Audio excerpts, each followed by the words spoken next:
En Cutibalú, la entrevista. La entrevista.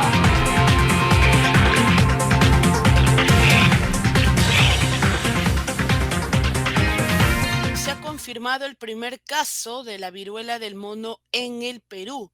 El ministro de Salud, Jorge López, confirmó el día de ayer que se trata de un ciudadano extranjero que radica en el Perú y que habría tenido contacto con personas que vienen de otros países. Se ha confirmado entonces el primer caso de la viruela del mono en el país y por supuesto aquí en Cutibalú recurrimos a los especialistas para que nos puedan orientar, para que nos puedan dar mayores detalles y recomendaciones a seguir. Estamos con el doctor Carlos Medina, médico infectólogo de Clínica Saúna de sede Miraflores, a quien le damos la cordial bienvenida a Cutibalú. Doctor Medina. Gracias, buenos días.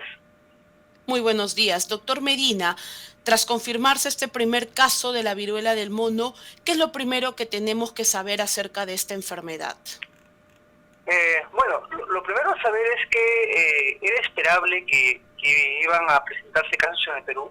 O sea, eso no quiere decir que esto esté fuera de control a nivel nacional, sino que era esperable que en un mundo globalizado, con una enfermedad que está adquiriendo un poder de transmisión importante, presentemos algún caso importado como el de ahora, o incluso que puedan haber algunos contagios dentro de lo que es la población peruana.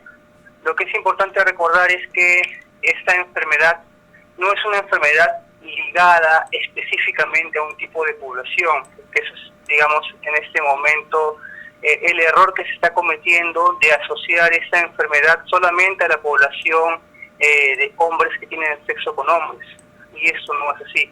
Esta enfermedad se transmite principalmente por contacto, y ese contacto también puede ser asociado a contacto pues durante el acto sexual, y esa puede ser la vía de transmisión principalmente, ¿no? Entonces, cualquier persona que tenga un contacto estrecho puede adquirir la infección si es que entra en contacto con una persona confirmada en este caso. Ajá. ¿Cuáles son las formas entonces de contacto, por ejemplo, doctor, para ser un poco más específicos, aparte de la vía sexual que ya nos comentaba? Clásicamente, la forma de contagio era de un animal a una persona, ¿no? Y eso se reportó en los primeros casos que se vieron fuera de África, mordeduras de animales que tenían el virus circulando y causaban pues la inoculación de la persona. Pero el contacto en este brote es la forma que más se ha visto, ¿no? El contacto estrecho de las lesiones, en este caso las lesiones vesiculares o las costras, con contacto piel a piel, ¿no? Ese es el contacto principal. No es una enfermedad de transmisión sexual, sino que en el contacto que hay durante un acto sexual puede uno tener contacto con esas lesiones y de esa manera se puede contagiar. También existe una forma de contagio a través respiratorio, pero esta es una forma más difícil, más errática, y se requiere pues un gran contacto, mucha cercanía por bastante tiempo para que se pueda dar este tipo de contagio. Doctor, ¿nos va a permitir un segundo, por favor, que estamos haciendo unas coordinaciones técnicas? Jan, por favor, verificar que el audio del doctor pueda compartirse también. Estamos teniendo una dificultad en la aplicación para poder escuchar al doctor Carlos Medina, que nos está dando mayores detalles de la viruela del mono. Ahora, doctor Carlos Medina, mientras solucionamos el problema en el aplicativo, doctor Carlos Medina, ¿cuáles son los principales síntomas a los que hay que prestarle atención, los principales síntomas de la viruela del mono y, por supuesto, qué hacer frente a ello? El síntoma más importante y, digamos, más característico son las lesiones en la piel, ¿no? Son unas lesiones que al comienzo aparecen como unas pequeñas tumoraciones que se le llaman pápulas y que después estas van evolucionando a formarse unas pequeñas ampollas, ¿no? Que se llaman vesículas, que primero tienen un contenido transparente y después se van haciendo un poco más amarillentas o verdosas. A eso se le llama pústulas. Y después se convierten en costras. siguen ese proceso.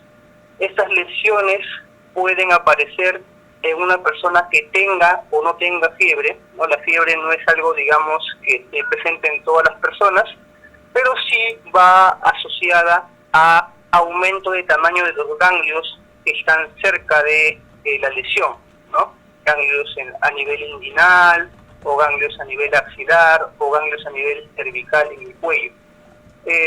Y estas lesiones son las que tienen una gran cantidad de virus y son las que al contacto con otras personas o al romperse pueden generar el contagio hacia otra persona.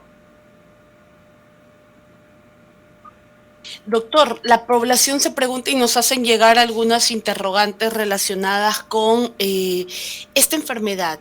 Venimos de una pandemia de la COVID, donde ha habido mucho temor, mucha preocupación, muchas muertes. Esta enfermedad de la viruela del mono, ¿qué nivel de mortalidad tiene? Hasta el momento, bueno, cuando uno revisa los antecedentes, por ejemplo, en el África, las enfermedades que se generan, por ejemplo, en África Central, tenían una mortalidad que podía llegar hasta el 10%. Las que se presentan en el África Occidental podían tener una mortalidad que llegaba hasta el 5%. En este brote que estamos atravesando en el 2022, desde que se presentó el primer caso en mayo en Inglaterra, no se ha reportado pacientes que hayan fallecido por el cuadro, ni tampoco que haya una alta cantidad de personas hospitalizadas. La mayoría de casos son pacientes que tienen las lesiones, pero que están estables y mantienen el aislamiento en sus domicilios. Doctor, eso es muy importante saberlo. Ahora, las recomendaciones a seguir, tanto de prevención como en el caso de cuando ya una persona puede identificar algunos síntomas de los que nos mencionaba. ¿Qué hay que hacer en ambos casos, doctor? Lo primero y más importante ante estos casos es no estigmatizar, porque el estigma de la enfermedad causa un subreporte. Existen muchos casos que pueden haber aparecido antes de este primer reportado, que simplemente las personas no lo informan o no lo notifican por el temor a que sean estigmatizados por la población, ¿no? A que sean vistos mal porque tienen el cuadro. Y eso debe erradicarse, porque eso también dificulta la vigilancia de enfermedades. Lo segundo es, ante una persona que tenga lesiones que pueden aparecer en cualquier parte del cuerpo, en las manos, en el rostro. Actualmente se está viendo bastante en la zona cercana a los genitales, es acudir inmediatamente a un centro, a un establecimiento para ser evaluado. En esa evaluación primero se van a descartar otras enfermedades que pueden causar los mismos síntomas, porque existen varias enfermedades que pueden causar lesiones en la piel con estas características. Y si esas enfermedades se descartan, lo siguiente es pues hacer el estudio que actualmente Perú está haciendo, el estudio molecular para el descarte de viruela del mono, y de esa manera llegar al diagnóstico si lo es o no. Pero lo primero es, si una persona presenta lesiones de estas características, es primero evitar el contacto cercano con otras personas para poder evitar el contagio. Y este contacto incluye pues contacto sexual y contacto no sexual, ¿no? El contacto cercano con, digamos, pues tocar a una persona, abrazos, diferentes tipos de contactos que puedan establecer un contacto entre las lesiones que tiene con otra persona. Importante información. Doctor Carlos Medina, médico especialista, infectólogo de Clínicas Auna, sede Miraflores. Le agradecemos por acompañarnos en Cutibalú, ilustrarnos, alcanzarnos la información y sobre todo las recomendaciones a seguir. Vamos a estar de seguro en una próxima oportunidad para ampliar. Doctor Carlos Medina, muchas gracias.